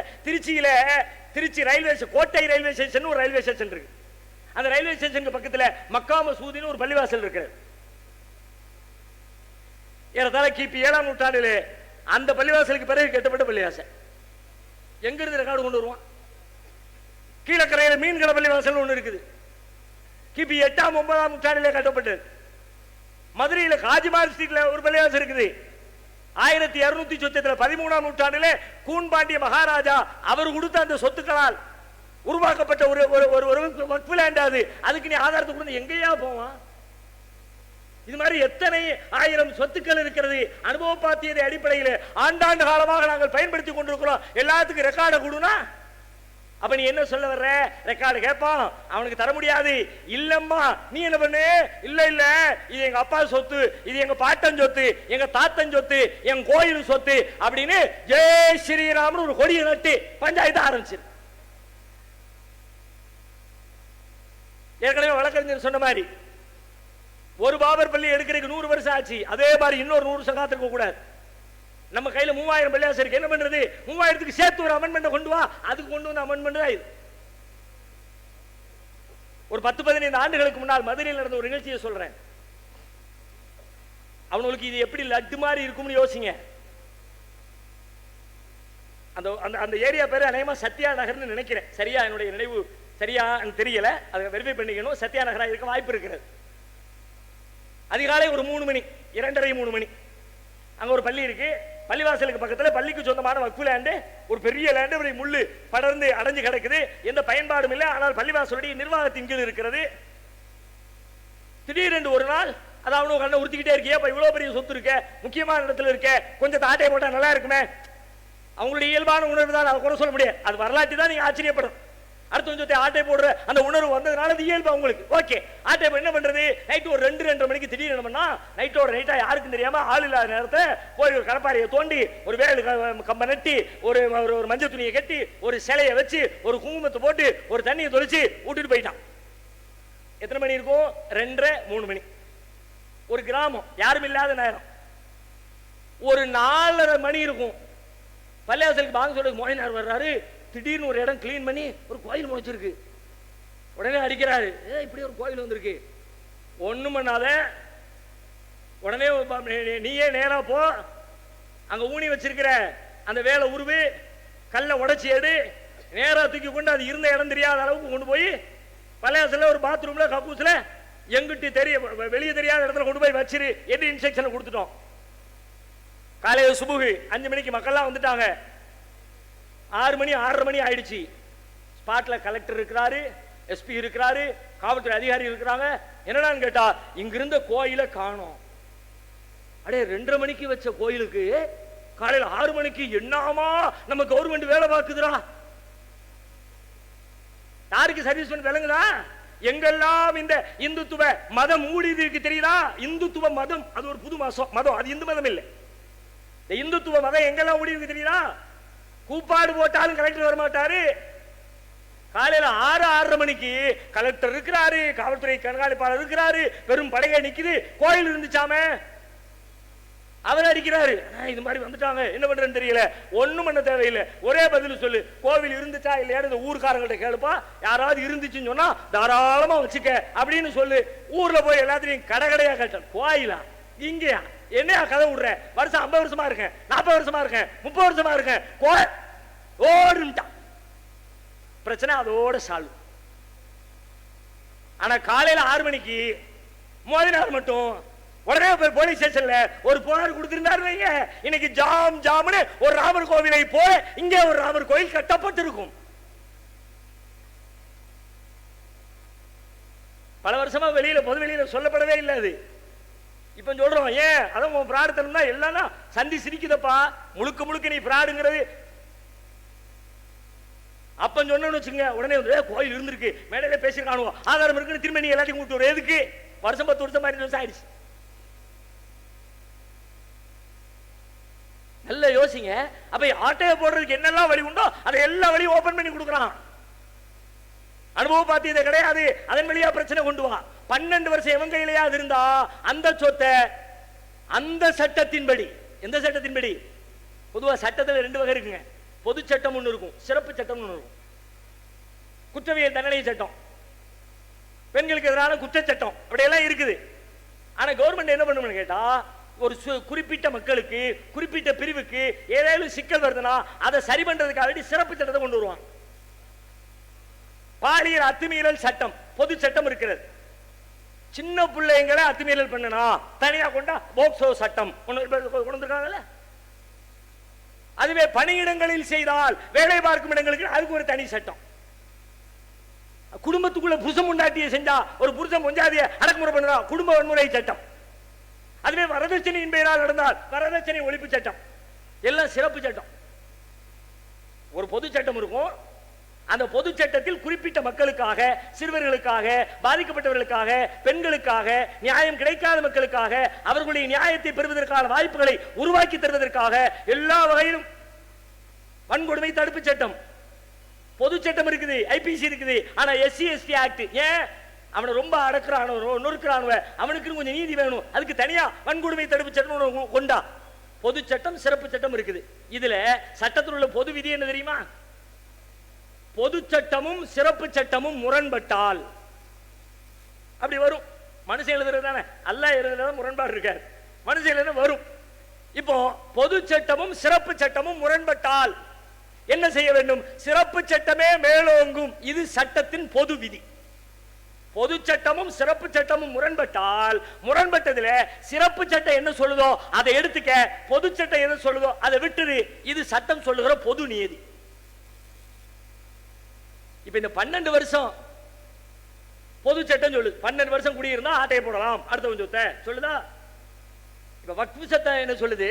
வக்ஃபு சொத்தை எல்லாம் அப்படி எல்லாம் எடுக்க முடியாதுப்பா. நீ 12 வருஷம் இருந்தாலும் சரிதான், 18 வருஷம் இருந்தாலும் சரிதான், 38 வருஷம் இருந்தாலும் சரிதான், அது பொது சொத்து, மக்களுக்கான சொத்து, மத்தவங்க கஷ்டப்பட்டு உழைச்சு ஊருக்கு கொடுத்த சொத்து, எவனோ ஒருத்தர் தூக்கிட்டு போறதை விட முடியாது.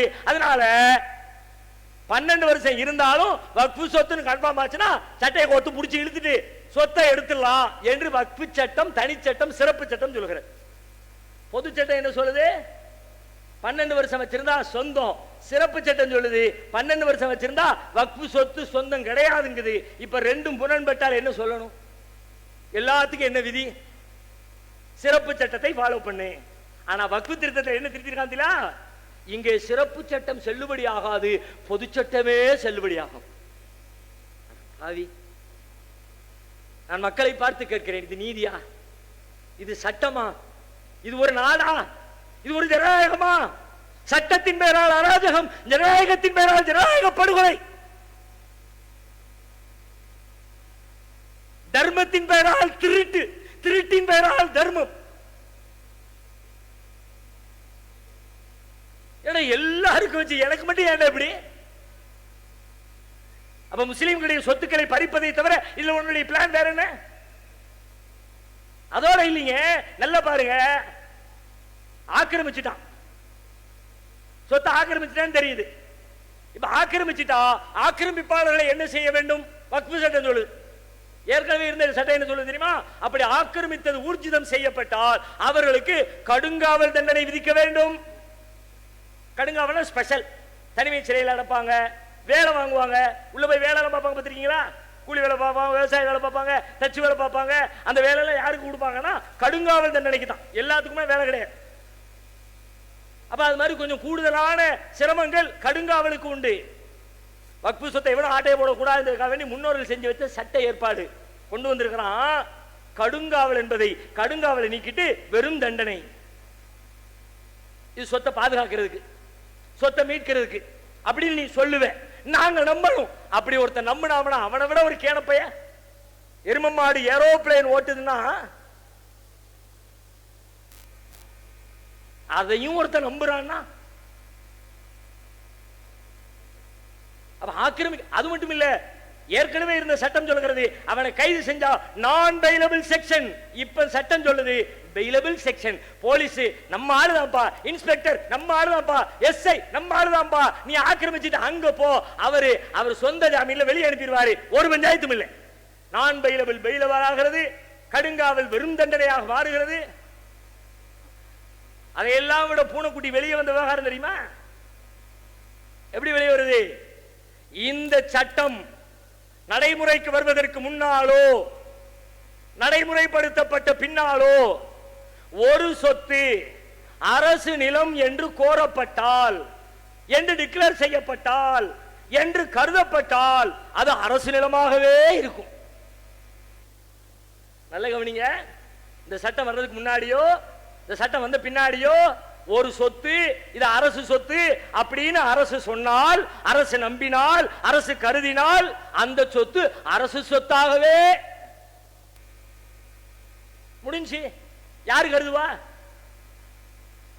நம்ம ஏரியாவில் இருக்கிற சங்கி எல்லாம் வந்து கருதுவாங்க, இது அரசு சொத்து, அரசு சொத்து, அரசு சொத்து, அரசு முடிஞ்சு. மொத்த சொத்தை ஆட்டையை போடுறது வாச அவ்வளவு விரிவா ஓபன் பண்ணி. முஸ்லிம் அல்லாதவர்களை எல்லாரும் அதுதான் பேசுறாங்க. 2 முஸ்லிம் அல்லாதவர்களை சேர்க்க சொல்லி இருக்கிற 2 முஸ்லிம் அல்லாதவர்களை சேர்க்க சொல்லுகிறது. மேலோட்டமா வரிகளை மட்டும் பார்க்க கூடாது, வரிகளுக்கு இடையில இருக்கிற சிக்கலையும் சேர்த்து பார்க்கணும். 2 முஸ்லிம் அல்லாதவர்களை சேர்க்க சொல்லிச்சு. அது ஒன்றும் பெரிய பஞ்சாயத்து இல்லைங்க என்ற கேட்டா. ஏன் முஸ்லிமினே வச்சுக்கிட்டு ஒரு வேலூர் பிராயம் கொண்டு வர முடியாதா? ஒரு முக்தார் அப்பாஸ் நபி கொண்டு வர முடியாதா? ஒரு 2 நான் முஸ்லீம் வந்த உடனே அதான் உங்களுடைய பிரச்சனையா? அதனால தான் உங்களுடைய உரிமை போச்சா? அதனால தான் இவ்வளவு இருக்கு பஞ்சாயத்து. கீழே கிடக்கிற ஸ்பூனை தோண்டிக்கிட்டு இருக்கீங்க, அதங்க மலை மாதிரி குமிஞ்சு கிடக்குது. அதையெல்லாம் விட்டுட்டு 2 அந்த 2க்குள்ளே அவன் என்ன பண்ணியிருக்கிறான்? 2 இல்லப்பா, மொத்தம் 11 பேர். ஒரு மாநில வக்ஃபு வாரியத்தின் உறுப்பினர்களுடைய எண்ணிக்கை 11ல எல்லாரும் 2 பேசிக்கிட்டு இருக்க. அந்த 2 மட்டும் இல்ல, 2 தாண்டி 8 பேருக்கு அவன் வாசல திறந்து வச்சிருக்கான். நான் முஸ்லீம் எப்படி வச்சிருக்கான்? 2 முஸ்லிம் அல்லாதார், 2 பெண்கள், 2 எம்எல்ஏ, 2 எம்பி. எம்எல்ஏ தானே, எம்பி தானே, பெண்கள் தானே. அதெல்லாம் அவன் பண்ண சூழ்ச்சி என்ன? எம்எல்ஏ முஸ்லீம் எம்எல்ஏ இருந்த முஸ்லீமை தூக்கிட்டான், முஸ்லீம் எம்பி இருந்துச்சு முஸ்லீமை தூக்கிட்டான். அப்போ 11 பேர்ல 8 பேர் மெஜாரிட்டி. 8 பேரை உள்ள திணிச்சிடலாம். நீங்க 2 பேரை நீங்க பத்தி பேசிட்டு இருக்கீங்க, 8 பேரை உள்ள சேர்த்துடலாம். 8 போக மீதி இருக்கிறது 3. எந்த தீர்மானம் எப்படி நிறைவேறும்? அமித்ஷா சொல்றார், நம்பாதீர்கள். வடிவேலு ஜோக்கர் பொய் பொய் நம்பாத, அந்த மாதிரி நம்பாதீர்கள். நான் உங்கள் நலனுக்காகவே, உங்களுடைய சொத்துக்களை பராமரிப்பதற்காகவே, எதற்காக இது கொண்டு வரப்பட்டதோ, வக்ஃப் செய்யப்பட்டதோ அதை நிலைபெற செய்வதற்காகவே இது நாங்க கொண்டு வந்திருக்கிறோம் அப்படின்னு நாடாளுமன்றத்தில் நின்றுட்டு நைட்டு 1:30 மணி 2 மணிக்கு கூப்பாடு போடுறார். சொல்லிட்டு சொல்றாரு, நாங்க என்ன நிர்வாக மத நடவடிக்கையிலேயே தலையிட்டோம்? 2 பேரை கொண்டு வந்தோம், 4 பேரை கொண்டு வந்தோம், 8 பேரை கொண்டு வந்தோம், எத்தனை பேரை கொண்டு வந்தாலும் இவங்க எல்லாம் என்ன மத நிர்வாகத்தையே தலையிட்டாங்க.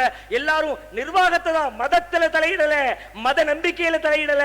எல்லாம் நிர்வாகத்தை பத்தி பேசுவான், லேண்ட பத்தி பேசுவான், சொத்தை பத்தி பேசுவான், சட்டத்தை பத்தி பேசுவான், மதத்தை பத்தி பேசல, மத நம்பிக்கையில தலையிடல.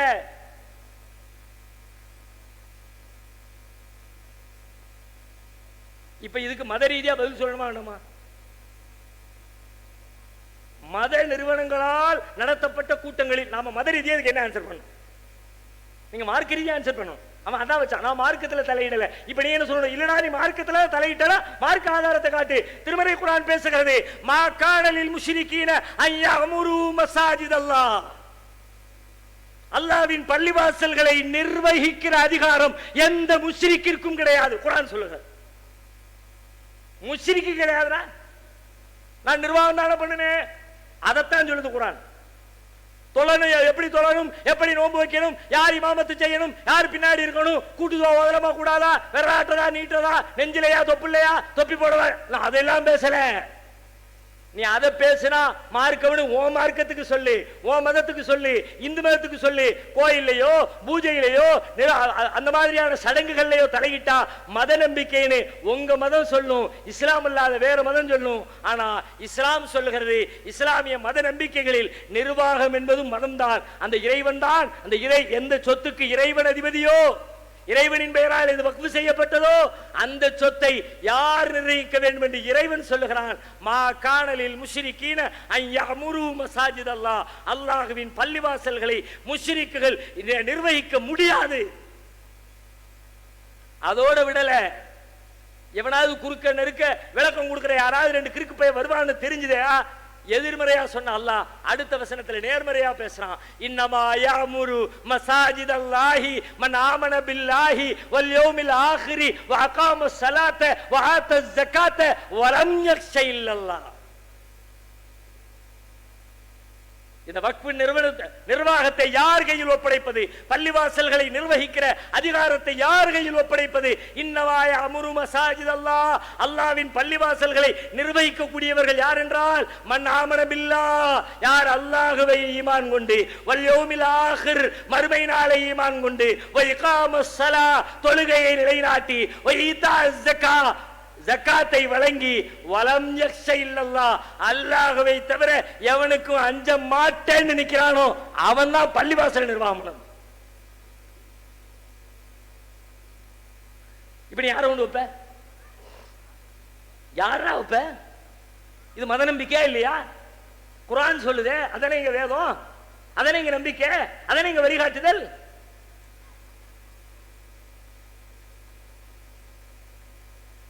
நீ மத நம்பிக்கையெல்லாம் தலையிடுகிறாய், மார்க்க விஷயங்களெல்லாம் தலையிடுகிறாய். நான் இப்படி சொன்ன உடனே நீ ஒன்னும் உன் கருத்தை மாத்திக்க போறதில்ல.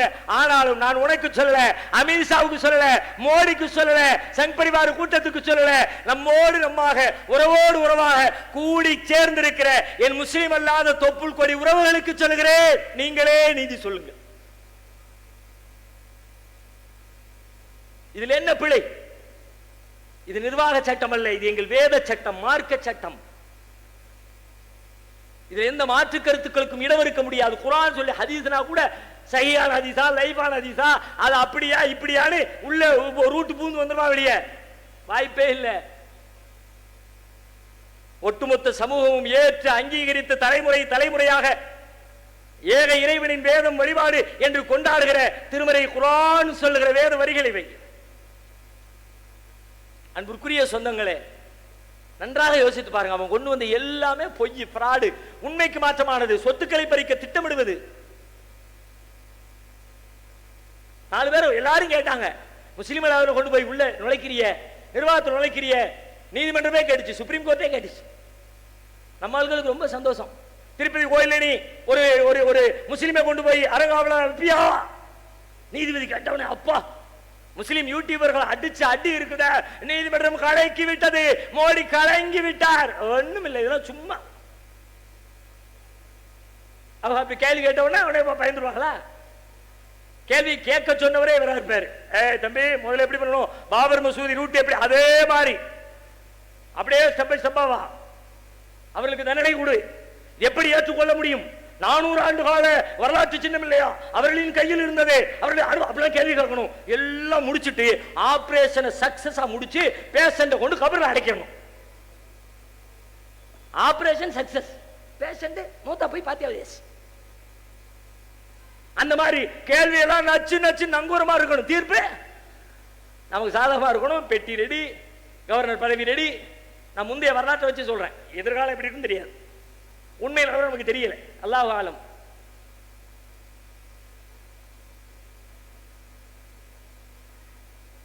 எல்லாரும் கேட்டாங்க, விடுவியா விடுவியா, நீதி தானே, இந்த கேள்வி நியாயமானது தானே. அவ்வளவு இல்லைங்க, நீங்க எப்படி இருக்கீங்க தெரியுமா, இந்த இந்துத்துவ மதத்தை சார்ந்தவங்க எப்படி இருக்கிறாங்க தெரியுமா, அதை புரிஞ்சுக்கிறதுக்காக நான் ஒரு கேள்வி கேட்கிறேன்.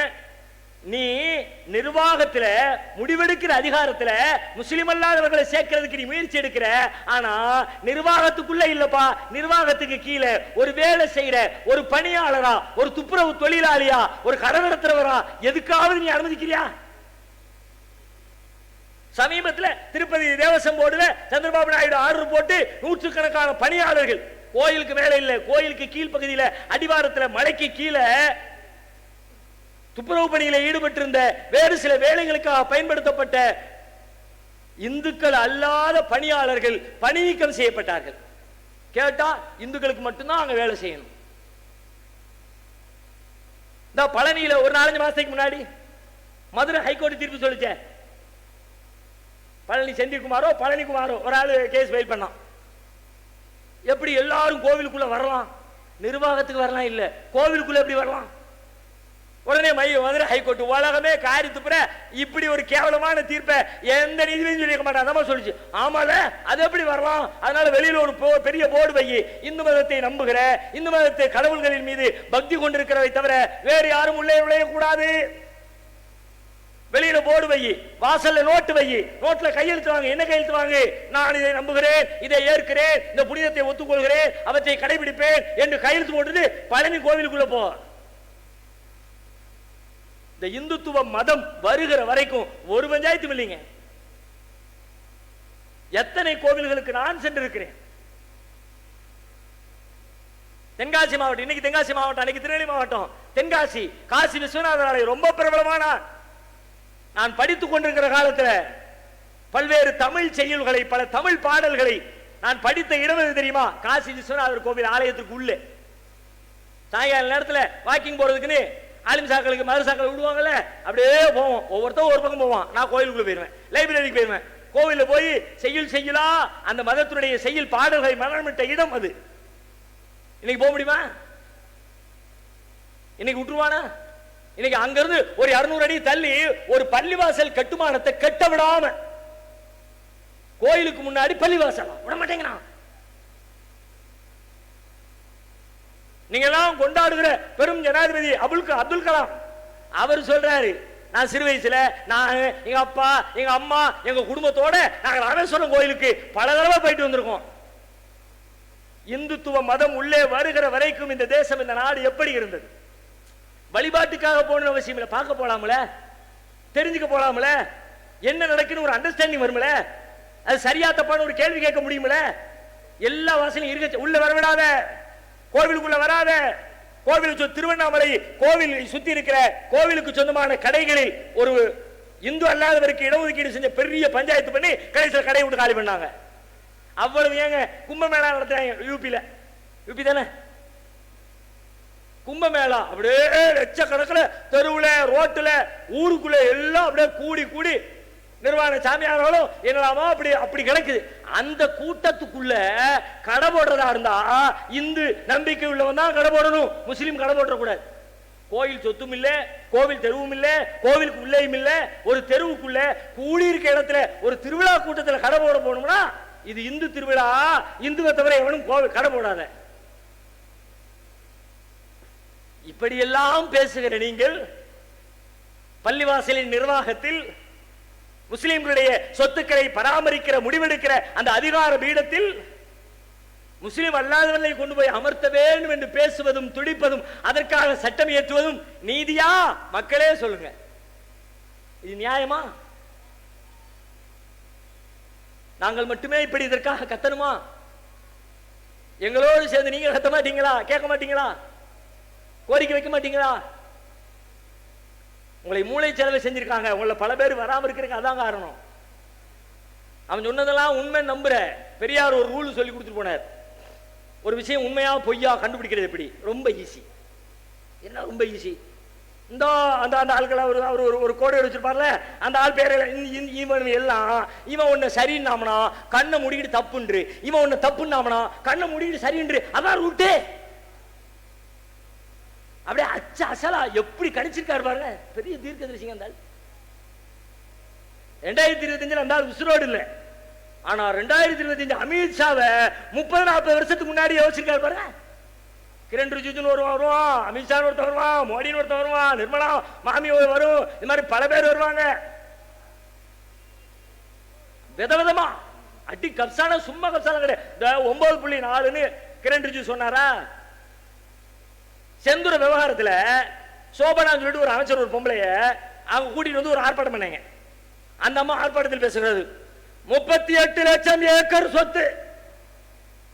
ஆமா பார்த்தேன் 38 லட்சம். உங்க அப்பா அங்க சொல்லுதான் 9.4 லட்சம் ஏக்கர்னு, நீங்க வந்து 38 லட்சம். அதை திருப்பிட்டு அந்த பக்கம் அண்ணாமலையில கொண்டு போய் மேய்க்க நிட்டாங்க.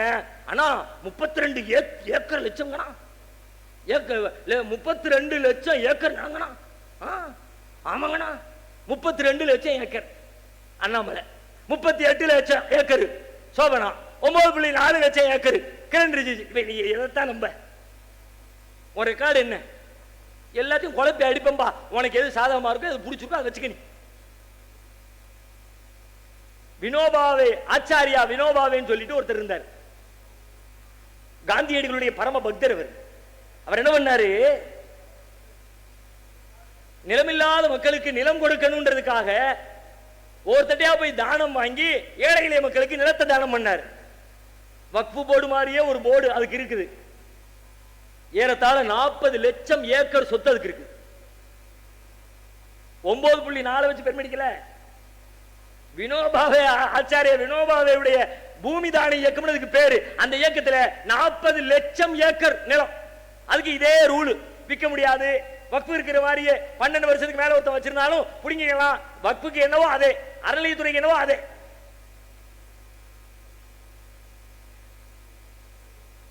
அதனால இவர்களுடைய முழு திட்டமும் இது வக்ஃபு மட்டுமல்ல, ஒரு நீண்ட செயல் திட்டத்தினுடைய ஒரு துளி வக்ஃபு. அந்த செயல் திட்டத்தை தான் அடுத்தடுத்து நம்ம பார்த்துக்கிட்டே வர்றோம். இப்ப உங்கள் முன்னால் நான் வைக்க போகிற மிக முக்கியமான ஒரு கேள்வி என்ன கேள்வி? அடுத்து இடைவிடாமல் தொடர்ச்சியாக சிரமங்களை, துன்பங்களை, சட்ட ரீதியான பாதிப்புகளை, அநியாயங்களை, அத்துமீறல்களை, வழிபாட்டு உரிமைகள் பறிக்கப்படுதலை, வாழ முடியாத சூழல் நெருக்கடிகள் ஏற்படுத்தப்படுதலை, கலவரங்கள் உண்டாக்கப்படுதலை, சொத்துக்கள் அபகரிக்கப்படுதலை தொடர்ந்து 10 ஆண்டு காலம் அல்ல, அதற்கும் பல ஆண்டுகளுக்கு மேலாக இந்த கும்பல் செய்து கொண்டே இருக்கிறது. பாதிக்கப்பட்டுக்கிட்டே இருக்கும். என்ன தீர்வு? என்ன பேசிக்கிட்டே இருக்கும். நிறைய பேசுறோம், நிறைய கூட்டம் போட்டோம். முத்தலாக் விவகாரத்துக்கு கூட்டம் போட்டோமா இல்லையா? போட்டோம். ஹிஜாபுக்கு போட்டோமா இல்லையா? போட்டோம். சிஏக்கு போட்டோமா இல்லையா? போட்டோம். காஷ்மீருக்கு போட்டோமா இல்லையா? போட்டோம். அப்சல் குரு தூக்கில போடும்போது போட்டோமா இல்லையா? போட்டோம். யாக்கூப் மெமனை தூக்கில போடும்போது போட்டோமா இல்லையா? போட்டோம். எல்லாத்தையும் போட்டோம். போட்டு வன்மையாக கண்டிக்கிறோம். அவன் காதுல தேன் மாதிரி விழுது. எங்க மறுக்கா சொல்லு, இந்த சட்டத்தை வன்மையாக கண்டிக்கிறோம். மறுக்கா சொல்லு, இந்த சட்டத்தை வன்மையாக கண்டிக்கிறோம். அதான அர்த்தம். அவன் காதுல தேன் பாயிற மாதிரி இருக்கிறதுனால தான், ஓ இன்னும் இந்த சொல்ல நல்ல கேட்கணுமே, அதை கொண்டு வா, இதை கொண்டு வா, வேற என்னெல்லாம் இருக்கோ எல்லாத்தையும் கொண்டு வா, முஸ்லீம காலிமன்னு அவன் பேசிட்டே இருப்பாயா. ரொம்ப நல்லவன், பேசிட்டே இருப்பான். அதான் பஞ்சாயத்து. இப்ப பஞ்சாயத்தை பேசிட்டே இருக்கும்ல, இதான் பஞ்சாயத்து. திருமறை குர்ஆன் சொல்லுகிறது, வமன் அஹ்ஸனு கௌலன் மிம்மன் தஆ இலல்லாஹ் வ அமில சாலிஹன் வ கால இன்னனி மினல் முஸ்லிமீன். இவனை விட அழகிய சொல்லுக்கு சொந்தக்காரன் எவன் இருக்கிறான்? மிம்மன் தஆ இலல்லாஹ், அல்லாஹ்வின்பால் அழைத்து, வ அமில சாலிஹன், நற்கர்மங்கள் செய்து, வகால இன்னனி மினல் முஸ்லிமீன், நான் முஸ்லிம்களில் ஒருவன் என்று சொல்லுகிறானே, அப்படிப்பட்ட சொல்லை சொல்லுகிறவனை விட அழகிய சொல்லுக்கு சொந்தக்காரன் எவன் இருக்கிறான்? குர்ஆன் கேட்கிறது. இங்க சொல்ல பத்தி பேசல குர்ஆன். சொல்லிலே சிறந்த சொல்லது தெரியுமா? செயல் என்று பேசுகிறது குர்ஆன். அமில சாலிஹன். நம்ம நிறைய சொல்லிட்டோம், என்ன செய்ய போறோம்? நான் ரொம்ப பெரிய இந்த கடந்த சில ஆண்டுகளாக சிஏக்கு பிறகெல்லாம் இந்த ஆர்ப்பாட்ட ஜனநாயகத்தினுடைய கூறு ஆர்ப்பாட்டம் அதெல்லாம் ஒரு வகையான வெறுப்பை அதை மறுக்கல. அதை நான் செய்யறவங்களை நான் குறை சொல்லல. ஆனாலும் கூட அதில் ஒரு நம்பிக்கையின்மை. அரசின் மேல நம்பிக்கை இல்லை, நீதி கிடைக்கல. நீதிமன்றத்தின் மீது நம்பிக்கை இல்லை, நீதி கிடைக்கல. சட்டத்தின் மீது நம்பிக்கை இல்லை, எழுத்துல இருக்கு, செயல்பாட்டில் இல்லை. அவர் வெறுமனே பேசி பேசி போராடி போராடி ஊழையிட்டு சத்தமிட்டு என்ன முடிக்கணுமா? அப்படி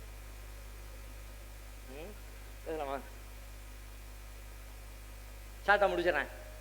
ஆனா நான் இதைத்தான் பெருசா சொல்லணும்னு நினைச்சேன், தீர்வைத்தான் பெருசா பேசணும்னு நினைச்சேன். ஆனாலும் ஒண்ணும் இல்லை, ஷார்ட்டா நம்ம புரிஞ்சுக்கலாம், நேரம் ஆயிடுச்சு. செயல்தான் முக்கியமானது. தொடர்ந்து இதே நான் துவக்கத்திலே சொன்னதை போல ஏற்கனவே செய்த வேலைகளை செய்தால் ஏற்கனவே கிடைத்த விளைவுகள் என்னவோ அதே தான் திரும்பவும் கிடைக்க போகிறது. நேற்றைக்கு செய்த அதே வேலையை இன்றைக்கு செய்தால் நேற்றைக்கு கிடைத்த விளைவே இன்றைக்கு கிடைக்கும். நேற்றைக்கு செய்த வேலை போராட்டம், இன்றைக்கு செய்கிற வேலையும் போராட்டம். நேற்றைக்கு செய்த வேலை ஆர்ப்பாட்டம், இன்றைக்கு செய்கிற வேலையும் ஆர்ப்பாட்டம். அப்படியானால் நேற்றைக்கு எப்படி அல்வா கொடுத்தார்களோ அதுபோல இன்றைக்கும் அல்வா கொடுப்பார்கள். அப்ப நம்ம எதுலயோ மிஸ்டேக், ஏதோ சிக்கல் இருக்குது, அது சரி பண்ண வேண்டிய தேவை இருக்கு. என்ன தேவை இருக்குது அப்படின்னு திருமறை குர்ஆன் படைத்த ரப்புல் ஆலமீன் நமக்கு வழிகாட்டுகிற வேதத்தின்பால் நெருங்கி பார்த்தால் வேதம் நமக்கு பல செய்திகளை சொல்லுகிறது. அதிலே சில செய்திகள் என்ன தெரியுமா? திருமறை குர்ஆன் சுன்னத்துல்லாஹ் என்று சொல்லப்படுகிற படைத்த இறைவனின் மாறாத நியதிகளை பற்றி பேசுகிறது. மாறாத நியதிகள். அல்லாஹ் நம்ம நிறைய காரியங்கள் நடந்து முடிஞ்ச உடனே எல்லாம் அல்லாஹ்வுடைய நாட்டம் அப்படின்னு போகும்ல. இந்த அல்லாஹ்வுடைய நாட்டம்ங்கிறது எதேச்சையானது இல்லை. அல்லாஹ்வுடைய நாட்டம் என்பது அப்படியே போற போக்குல அப்படி நடந்துறது இல்லை. எல்லாம் திட்டமிட்ட நாட்டம். எந்த அளவு திட்டமிட்ட நாட்டம்? வமா தஸ்குத்து மின் வரகத்தின் இல்லா யஅலமுஹா வலா ஹப்பத்தின் ஃபீ ظுலுமாத்தில் அர்ள் வலா ரத்பின் வலா யாபிசின் இல்லா ஃபீ கிதாபின் முபீன். மா தஸ்குத்து மின் வரகா, அந்த நமக்கு நிக்கிற இந்த மரம், இதுல இருந்து ஒரு இலை விழுறதா இருந்தாலும் அங்க ஏற்பாடு இல்லாம, திட்டம் இல்லாம, பிளான் இல்லாம, சட்டம் இல்லாம இலை விழாது. நம்ம சொல்லுவோம் காத்துல விழுந்துருச்சுப்பா. காத்து அல்லாஹ்வுடைய பிளான். எப்ப விழுங்குறது அல்லாஹ்வுடைய பிளான். வலா ஹப்பத்தின், ஒரு வித்து, அது பூமியின் மேலேயோ பூமிக்கு கீழேயோ அடர்ந்த இருளுக்குள்ளேயோ எங்க இருந்தாலும் சரி, எல்லாத்துலயும் நாம போகாத அருவிகளை இப்ப தண்ணி கொட்டுதா இல்லையா? இப்ப மனிதர்களே இல்லை. இப்ப மணி 10, ஏதோ ஒரு குத்தால அருவி வச்சு, குத்தாலத்துல கூட 10 மணிக்கு இருப்பாங்க. ஏதோ ஒரு காட்டுக்குள்ள ஒரு அருவி விழுதா இல்லையா? யாருக்கு விழுது? எதுக்கு விழுது? எனக்கு தெரியாது. ஆனா படைச்ச ரப்புக்கு தெரியும். அவனுக்கு ஒரு விதி இருக்கு. அங்க தண்ணி விழணும், 10 மணிக்கு விழணும், 12 மணிக்கு டிராவல் பண்ணணும், அப்படியே அங்க இருந்து இந்த ஊருக்கு வரணும், அங்க ஒருத்தன் குளிச்சுக்கிட்டு நிப்பான், அவன் தலையில இந்த தண்ணி படணும். அல்லாஹ்வுடைய ஏற்பாடு.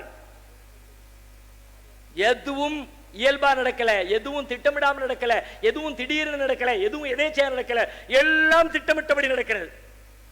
அந்த திட்டத்திலே அல்லாஹ் சில செய்திகளை சொல்லுகிறான். உயர்வதற்கு என்று சில நீதிகளை வச்சிருக்கிறேன். இந்த வேலையை செஞ்சா கண்டிப்பா மேல போவேன், இந்த வேலையை செஞ்சா கண்டிப்பா கீழே போவேன்.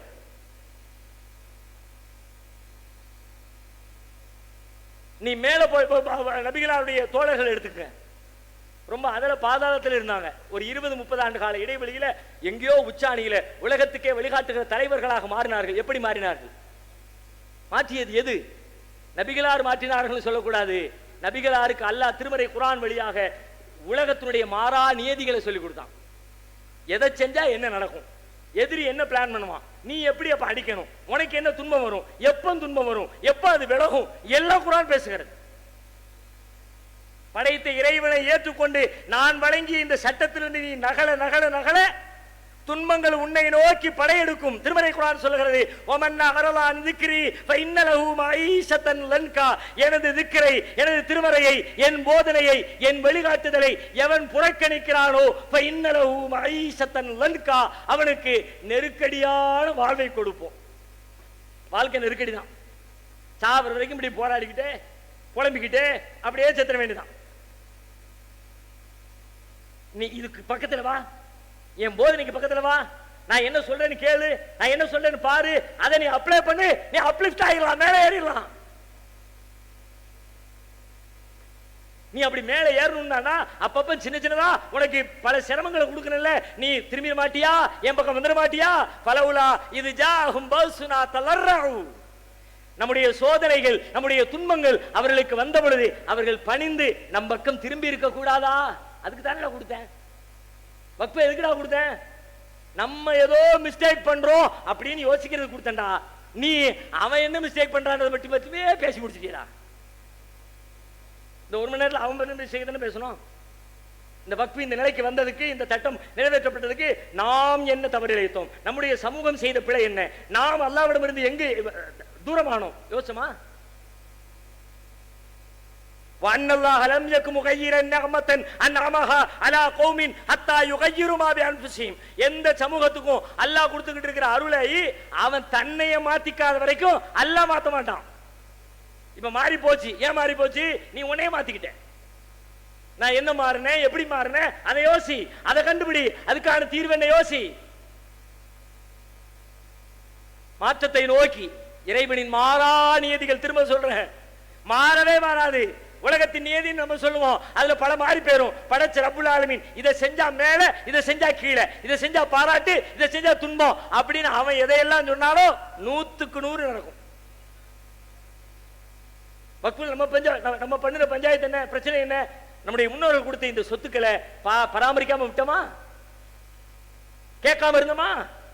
ஒவ்வொரு ஊர்லயும் அநியாயமும் அழிச்சாட்டையும் அவன் சொந்தக்காரனுக்கு சொக்காரனுக்கு சொந்த பந்தத்துக்கு அவனுக்கு இவனுக்கு அள்ளி கொடுத்த நேரத்தில் போய் சட்டையை பிடிச்சி நிப்பாட்டி மாமன் ஆயிரும் மச்சான் ஆயிரும் நீ எப்படா பொது சொத்துக்கு அவனுக்கு கொடுக்கலாம்? 1 ரூபா வாடகையா, 10 ரூபா வாடகையா, 5000 ரூபா 50,000 ரூபா வாடகை வாங்குற இடத்துல 250 ரூபா வாடகையா? அப்ப நீ ஏதோ ஊழல் பண்ணிருக்க, சட்டையை பிடிச்சி கேட்கணும். கேட்டோமா? நம்ம அது நம்ம உள் விவகாரம். உள்ள பேசிக்க, காலத்துக்கு எந்திரிக்க மாட்டோம். உள் விவகாரத்தை உள்ள பேசிக்க, ஆனா உள்ள சீர்திருத்திக்க, உன்னை மாத்திக்க. அவன் தான் தப்பு செஞ்சான், அல்லாஹ் சொல்றான். நம்ம சொல்லுவோம் சரிங்க அவன் செஞ்சான், அதுக்கு வேண்டி எல்லாத்துக்குமா? குர்ஆன் நீதியை பேசுகிறது. வத்தகு ஃபித்னத்தன் லா துஸீபன்னல்லதீன ஸலமூ மின்கும் ஹாஸா. ஒரு சோதனையை பயந்துக்க, அது உங்களை அநியாயக்காரனை மட்டும் பிடிக்கும்னு நினைக்காத. வத்தகு ஃபித்னத்தன் லா துஸீபன்னல்லதீன ஸலமூ மின்கும் ஹாஸா. உங்களை எவன் தப்பு பண்ணானோ, எவன் அநியாயம் பண்ணானோ அவனை மட்டும் தான் பிடிக்கும்னு நினைக்காத. சும்மா இருந்தல்ல, வாய் மூடி மௌனமா இருந்தல்ல, உன்னையும் சேர்த்து வைப்பேன். குர்ஆன் பேசுகிறது.